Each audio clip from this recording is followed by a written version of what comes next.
It's March Motor Madness.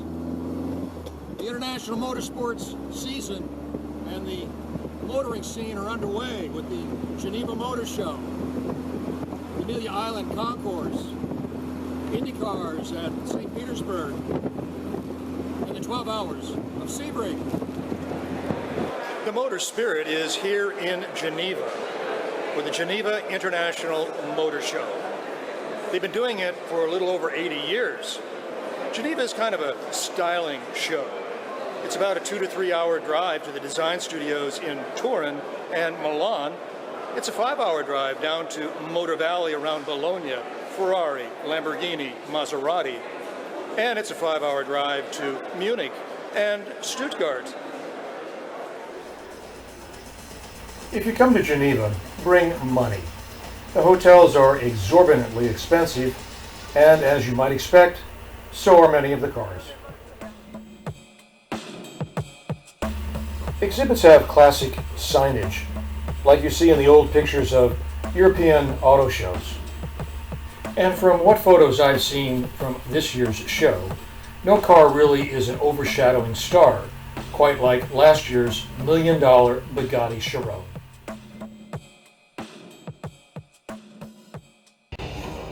Maybe the McLaren 720S, a special from McLaren Special Operations, 710 horsepower and a $400,000 price tag, and strange, spooky-looking headlight cavities.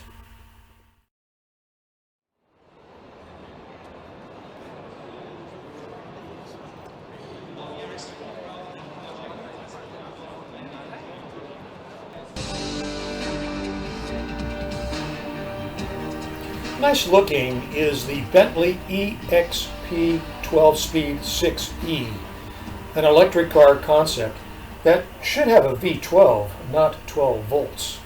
Looks a little like a Jag F-Type convertible. And the interior looks like something from a custom that you might see at the Pomona Grand National Roadster Show.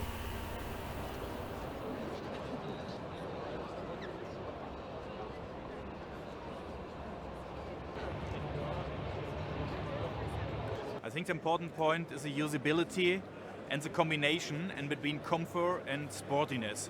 And it's for the first time Panamera has 5 seats, and that's especially for families. They are used to drive Porsche. And Porsche's Panamera Sport Tour. It too looks like it might have come from a North Hollywood hot rod custom shop. A slightly chopped Cayenne and a sectioned Panamera. An improvement taking the bulk out. It's just a little something for the nanny to run down to Costco in.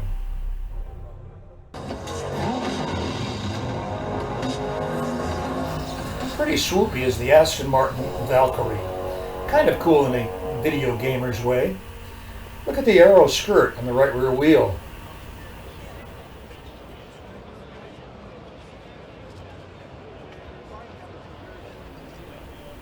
It's a collaboration between Aston Martin and Red Bull.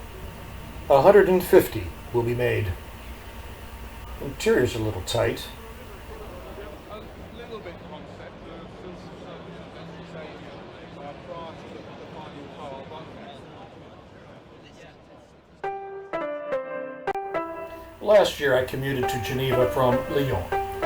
Great city, plenty to see, terrific food, with picturesque open markets.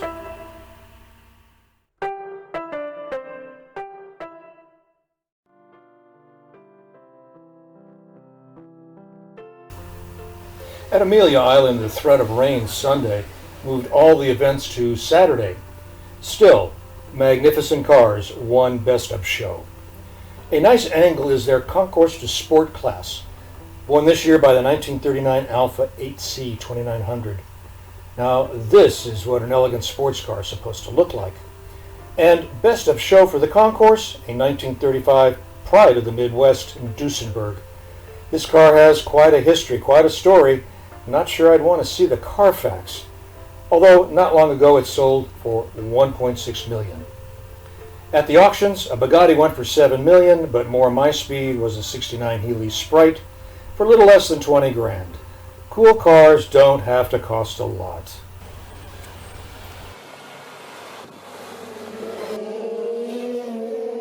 The IndyCar season kicked off at the Grand Prix of St. Petersburg with Sebastian Bourdais coming from last in the field to first place.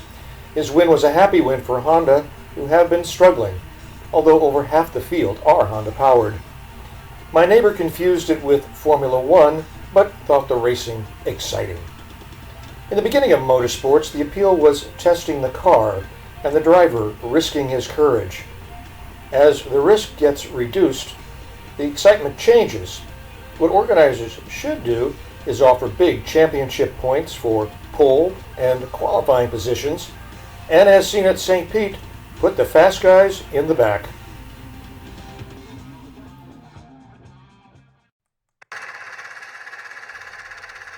They've been racing at Sebring since the 1950s. It's a classic for driver and spectator.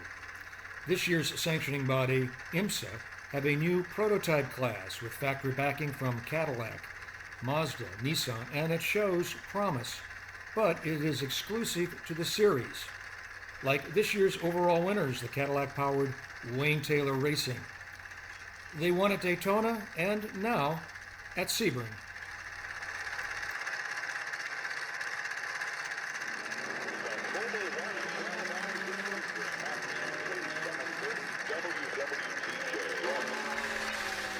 GT Le Mans and GT Daytona classes are production-based and have international credentials. This year's GT LM winner Corvette edged out the Ford GT, who are still getting away with the idea that it is a production car. Le Mans and the World Endurance Championship get the international headlines, but the IMSA season this year looks to be promising and reinvigorated.